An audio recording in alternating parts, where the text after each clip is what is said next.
I'm Kurt Loder. This is MTV News Raw. All talk, no, or very... that won't do. Right, let's try this. I'm Kurt Loder. This is MTV News Raw. All talk, little or no editing. And our subjects/victims today are the pride of Northern California, Green Day, whom we accosted in their rehearsal space, a garage, what else, in Berkeley, California recently on the eve of the release of their new album, Insomniac. Here's what we heard. No, that was Okay, so should we blow the whistle on this girl? Well, maybe not. We'll do her all. Okay. Yes. No, superhero. No, leave him open, cool. but if you could just ask him to not Superhero. Don't say Shut up! Don't speak! bad words. Shut up, shut nap. Say peas and carrots. Don't peas say and no one gonna ring ever? Yeah, it'd be cool if it rings. It lights up. Yeah, There's a actually, manager, it's a soundless lighter upper kind of thing. You know. so we can see it It's walk beautiful. past. Who do you look around at today, like bands your age that are really, really great? Anybody you see that's terrific and maybe nobody knows about yet? Nobody knows about it. Weezer, I don't even know. I like Weezer. I mean, everybody knows who they are. Yeah. Yeah, everyone. Like Weezer, everybody knows. Stevens, yeah. They're over. Anybody? Or maybe like older groups that are still good. I can't think of any myself, but I'm sure they must be out there. I kind of like Tom Petty. I appreciate him because he's a no bull kind of artist. You know, he doesn't. He's not a sex symbol. He's not a sex symbol. He's not like Yeah, watching Aerosmith in the MTV Music Awards was like watching an old man ready to have a heart attack. You know, with that guy doing the backflips and stuff. Yeah, I turned to those guys. I was like, my sister took me to see you in the back of a Coliseum once. It's weird. That's all I can really say, It's just like, you guys are like superheroes. You're not like real people, I mean, don't get me wrong. I'm sure they're real people, but they're real superheroes. Jesus. Man, whatever, the B12. It's like, what do you say? Yeah, well, You but know? they're Doing still right. with us for sure and Doing making right. tons and tons of money. Who's that? Aerosmith. Oh, those guys. Did you find this whole thing disorienting? I mean, did you suddenly, well, not suddenly, but you come out and you've made it to the level you're at? Do you worry about sort of being sucked into the industry? Well, you are in the industry, I guess we should. Yeah. To an extent. There's no conveyor belts. There's no time card. There's no, parking lots. Us being in the industry means we're here right now, I guess. Yeah. I hope Hey. there might even be worse things. Yeah. Oh, yeah, it's just part of it, though, I mean, do you find it affecting the way you write stuff or the way you perform or the way you dress or anything like that? No, I don't think Why not? so. I mean, we're not going to come out and with being like punk rock and stuff like that. We've always been sort of just silly. Yeah. I mean, silly would be right. I mean, we weren't nerds. I wasn't a nerd in high school. I was more like, I didn't get beat up. I was just invisible. Yeah. And Invisible. Well, you didn't go to you oh yeah, I forgot. you hung out in front of I it. slept in the back of Mike's truck all the time. You weren't like delinquents or anything, right? You were just kind of. Well, goes through different stages. Well, you were going to clown school, right? Can we No, talk about that for a minute? I didn't go to no, Come on, and It you. was a summer camp, Yeah. and I was a young lad, Yeah. and as young lads and young girls go to He summer hung out with camp. Wavy Gravy. Wavy Gravy, What's that all showering about? with Wavy, and So there's like a hippie background to your life. He took a shower with Wavy Gravy. You did? you know. Maybe his last one. So that's your. How do you hide money from a hippie? Put it under the soap. No, it's like, I went to school like everyone else, I believe that. Well, not Actually, like everyone. he was Just because I lived in a he was teepee playing in the one time, Lookout. it don't mean it. He's playing on the Lookouts ever since he was 13. Yeah. So, he's been playing with Lawrence Like Livermore, who's 12. an avid punk Yeah. rocker. He's been around to see it all since he was like 9. So, Yeah. Solar power core. it's all kind of interrelated. I mean, we play a lot of shows in Berkeley.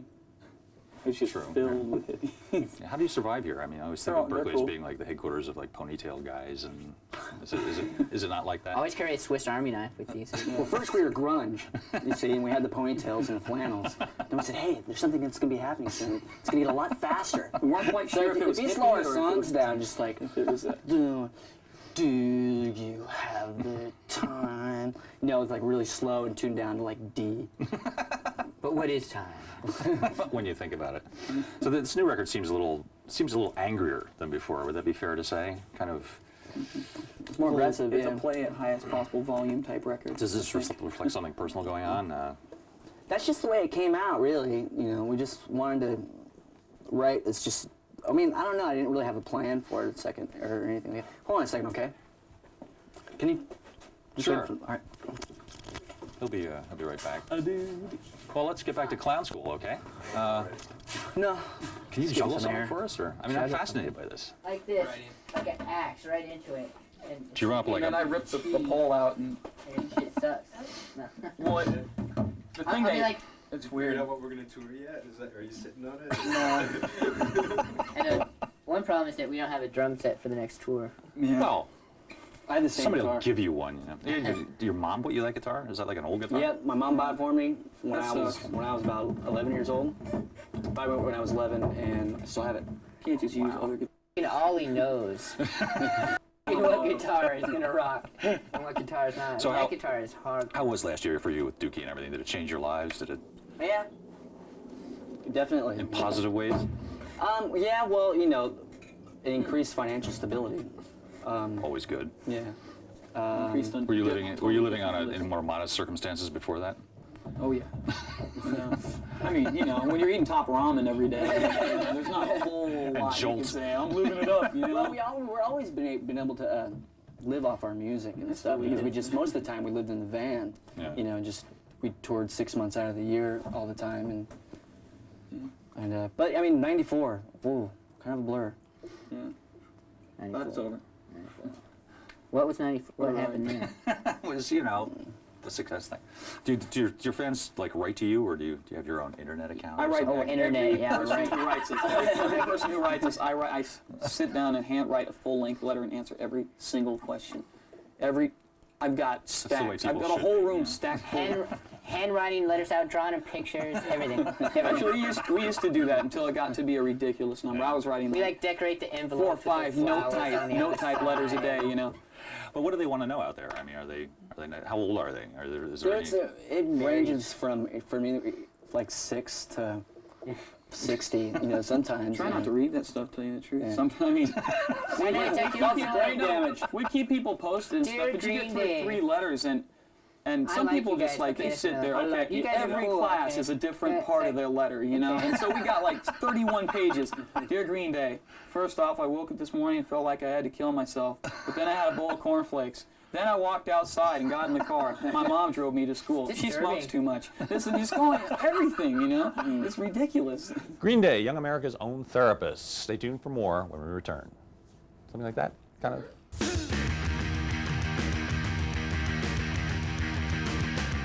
The thing is, a lot of people think that this is our second record, and it's our fourth. You know, and we treat it like our fourth record. We're not gonna pretend. You know, I don't want to. It's like, oh, Dookie was our first record. Now, okay, now we're really playing ball. Yeah, I mean, this is our fourth album. You know, we've been doing this since 1988. Welcome back to MTV News Raw with Green Day. More than just a band, a comedy happening. We join the lads now talking about their breakthrough appearance at Woodstock '94. Yeah, a lot of people look at Woodstock as like a. Some turning point. And it was Well, I mean, like it did like you know. extra gig. Yeah, we got you know, a lot of people saw that show and stuff. But to tell you the truth, we played kind of bad. That we weren't that good that day. And the thing is we're like 30 feet from the audience. right. It was way back, and then funny those kids can huck that mud though, you know. And Well, those kind of shows are like half about the music and half about, I guess, being there. Right? Yeah. And half so- about having the biggest barbecue that you can. Yeah. Half about taking hundreds of dollars from suckers. Those guys like paid like, you know, so much for the tickets, and then like everyone else just came in for free. Yeah, Like I mean- all the locals just like Yeah. walked right in with their beer, right? Like You were everyone there. else Well, is it like kinda evens drinking things out, Pepsi, you know. like all. I'm glad that they, you know, that they did it as opposed to not getting to go in for free. No, It's I cool. think it was great. I think the whole thing should have been, you know, free. But Oh, do you It's bang kinda it? funny. it took a lot of aggressive persuasion to get us into that. these kids are like, oh yeah, we paid, blah blah, and then everyone else is in for free. We're pissed off. I'm just like, Did you watch any of the other bands there? I mean, was anybody really no, good? we were in and out. It was like our day off on the Lollapalooza tour. Oh, great. We just came in, went into play, and left, and it turned out to be quite a time. We were longer getting in there than we were on stage and actually there. Yeah. Jesus. Yeah, like I say, I don't think we were actually playing that well, and then the mud started flinging, and you know, it's like, can't beat them, join them, you know. So I just put my guitar down. Is this baby related to your baby, or is it No. just, is it a previous baby? Previous It was baby. already there? Mhm. You know, have babies like changed your lives? Yeah. Yeah. Oh, yeah. Oh, Do yeah. that to you. Not mine. Swear albums Well, all the actually, yeah, time. Soon. mine too. You know, Yeah. every time I see their kids, I get this big smile on my face because usually I smile first and then they smile, or they start crying. You know. Mike they has see like me, grandpa's they start dad. It's like he gets to hang out with the kids, but he doesn't have to. Yeah. Hardest thing I've ever had to do, that's for sure. Do you ever like play around them, or do you bring them in to listen to you rehearse while that? No, they don't come. They're too small for that. But and I play acoustic guitar. That's for what just Joe all pluck the their time. eardrums out. You know. What do you play when you play acoustic? Are you playing Did I say that? like a James Taylor thing? Uh, I'm sorry. Okay, you don't play acoustic. Yeah, I play acoustic. I wrote all my songs on an acoustic guitar. Oh. Good. I think any good song should be able to be played on an acoustic True. at least, you know. True. Good point. Good point. Any good rock and roll song. Okay. Well, now we're going to do each of you individually, Yes. and then the torture will be over. Okay. Tell me what kind of family you grew up in. Was it kind of like a working class family? Yeah, my mom is a waitress. My dad was he was a jazz drummer and a trucker. Yeah. Worked for Safeway trucks, and we had 6 kids in our family. I'm the youngest, and he passed away when I was 10, and so it was we struggled. I mean, we were broke, but you know, we weren't starving or anything like that. You know, it was a pretty, you know, lower middle class, you know, working class. And that was around here, right? Yeah, Rodeo. I'm from a small refinery town called Rodeo. Yeah. So lots of smokestacks. My brother actually works at the refineries now. So I mean, that's where everybody's destined to do. Yeah. Yeah, I've always been into music. I mean, I've been into music since I was really young, like 5 and stuff. Like my What were you listening to then, I wonder? my mom listened to a lot of country music. You know, she comes from Oklahoma. Hence the name Billie Joe. Yeah. You know. It's not William Joseph. It's just Billie Joe. Really? Yeah. And so I heard a lot of I heard lots of Elvis from my sister, and I have an older brother who's 21 years older than I am. Wow. So my mom is now she's 63, so I'm 23, and so she's been through like every generation of kids pretty much since like the 50s, the 60s, the 70s, the 80s, and up until like beginning of the 90s. Yeah.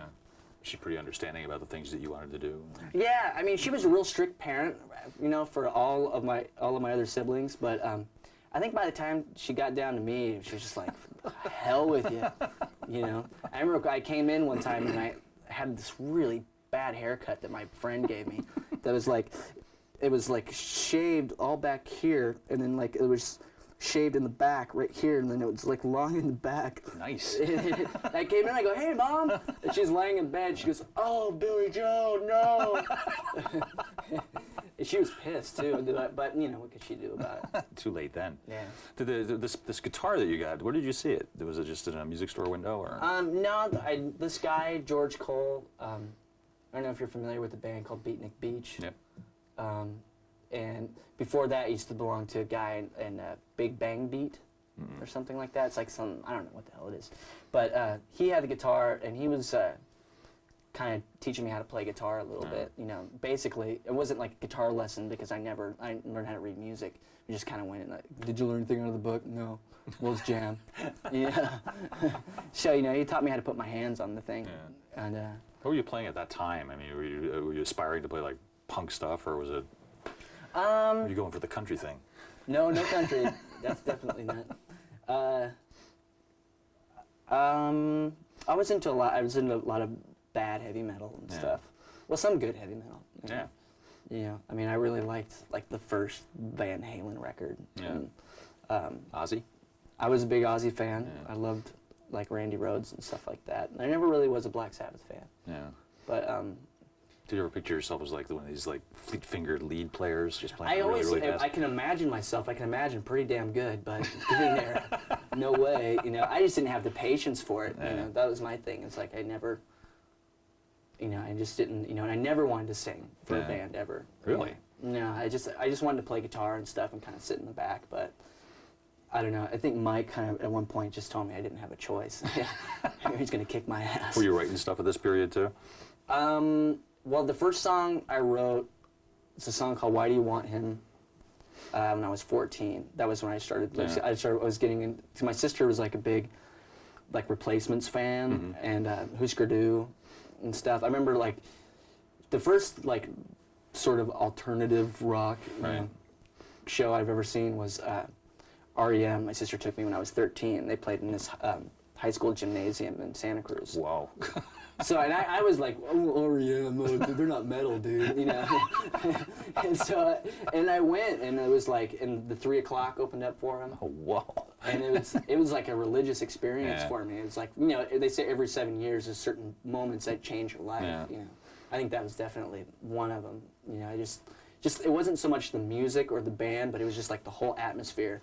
And I just remember watching, like, Peter Buck was like, he was playing this record, and like their monitors or the PA system was really bad or something. So he was like strumming on his guitar really hard. Everybody already walked off stage, and he was just going, just hammering on it.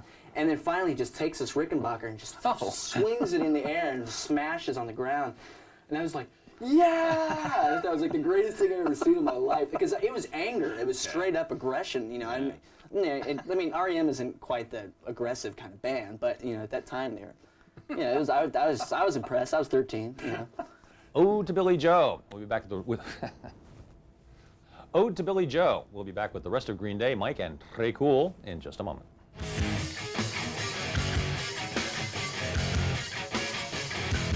Me and Mike, we knew each other.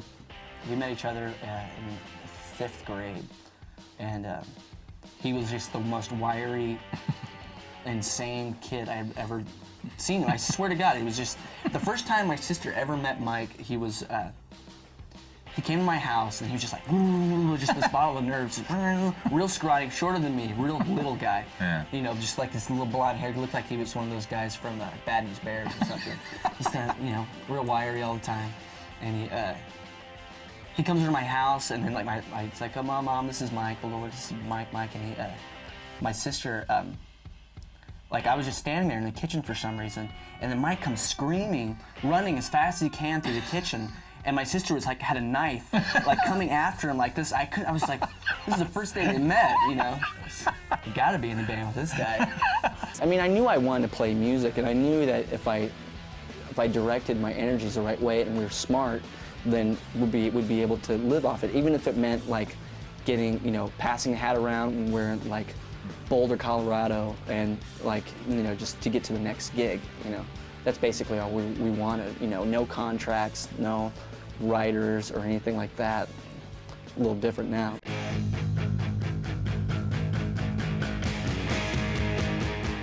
Welcome back to MTV News Raw with Green Day. Now, spotlight on the band's rhythm section, Mike Dirnt and Tre Cool. So what were the beginnings of the band like? What did you start out playing? Did you realize you wanted to write original stuff at first, or? We started, you know, me and Billy wrote our first song together in like 1986. Yeah, no, 87. What was it? My freshman year. Was it Strangeland? Or no, it wasn't Strangeland. It was Best Thing in Town. Oh. A song called Best Thing in Town. Is it like a love song? Or? No, it's come along, let's go for a ride. Come along and to the other side. Just Best Thing in Town, you know. Got a girl's best thing in town. There's nothing to do where you're at, you know, type of thing. And you know, they're all on tape. They're all on CDs and stuff. Yeah. Or you know, a lot of songs we wrote back then aren't on CDs and stuff. But those are just, you know, chord changes now. Yeah. You know, it's funny. They're not even songs anymore. Did you look at this as something you could go ahead and pursue for like years? I didn't think we had any future in this. It was really fun for a long time. We just play. Anywhere and everywhere was our motto. Our old drummer had a VW bus, and he could drive, you know. And so it was anywhere and everywhere was the motto. Yeah. And we just went. We've played everywhere we can possibly imagine, from existentialist churches to banks to bathrooms to rooftops to the middle of the street to you know, people's kitchens to, I mean, lots of places. Yeah. And you do whatever you can. And you just, you know, I have friends will come up and say, oh, you know, what was your secret? How'd you get discovered and this and that? And I just haven't talked to them in a long time. And, you know, most people, you know, who are actually out there plugging away, no, it's not a discover thing. Yeah. I think we just kind of realized after our second record, oh, okay, we have something here, you know, Yeah. and keep going. We were ready to break up before Kerplunk came out. Really? Yeah. Because Wow. our old drummer left, and it took me and Tre and Billie Joe a while to learn how to play together. Yeah. Rolling? Okay. So, well, you listen to Gershwin. Are there, like, seriously, do you play other instruments besides drums? I have a little guitar, a little one's about this big. What else do you listen to in the way of music? All kinds of, like, a lot of Beatles. I like the Beatles, you know. And the, Normal stuff. And the other lads? Kind of, you know, like a lot of old, like Billy listens to like a lot of old like vinyl and stuff, like Yeah. Fang and just like old like punk stuff. And, you know, it's not, we didn't like grow up on that stuff though. It's kind of like we kind of learned about it afterwards. And do you feel strange when people say, gee, it's this new punk thing? I'm like, going yeah, on." you guys are like, you're like the Pistols and what? Or, you guys are like, you know, the Clash. I was like, no, man. They're not an influence on us. Like, were you influenced in a big way by this, you know, 76 thing? It's like, nah. Right on. Who would you say your influences were, if there were any? We're influenced the opposite of what influences usually are. You know, like we're influenced on like what we hated, like Hall & Oates, like you know, all this, you know, Cyndi Lauper, all this like '80s crap. Yeah. That was, Just didn't like, want to be that. all like the mainstream '80s crap, Yeah. like the whole Martha Quinn era, whatever. So you said if we could just avoid being that, we'll have accomplished something? Yeah, it's like, you know, like what's lame about that? Oh, that, you know, hammer-on 10-minute guitar solo. Okay, what's lame about that? Oh, all this, you know, girls in bikinis like running around. What's lame about that? Oh, like, you know, it sucks. So, yeah, I just, you know, Do you just think know we, what sucks. Do you think we live at a better age now? Do you think people are more attuned I to don't these know, things? that hole in the ozone's the size of Europe now, and I don't think it was back then, but Well, we're still walking around, though. yeah. This is the last couple of years that we'll be able to walk around without the sunscreen, you know. Enjoy it. That's a very upbeat way of looking at it. Okay, Kelly? Well, obviously you're concerned about the ozone and stuff in the future, because maybe because you have a daughter. Has that See, what's that's that a done good to segue. change? What, having a daughter? Yeah. Well, it's like, you know, it makes me, I mean, I don't think I would be as, like, you know, concerned about, you know, the future if I didn't have some offspring. I forget I said that word, offspring. We'll just leave that out. If I didn't have a child, you know, I wouldn't care so much about what was going to happen. I'm starting to, like, make friends with some, like, you know, other parents and stuff, too, you know. Are they surprised to find that you're a down-to-earth guy and not some wild rock and roll guy? No. Yeah. I'm not down to earth. Well, no, I'm I didn't mean that as a Pretty slur. wild guy, let me tell you. I let my hair down sometimes. Do you think you'll be fixing this room up a little bit, or What's wrong with it? the heat? The heat, if it wouldn't be so hot if you didn't have all these dome lights in I'll here. blame it on us. Okay, I think that's good for me. Do you have any more questions, Kelly? No, no. I think you can go. Thank you. We're all half a day. What was that?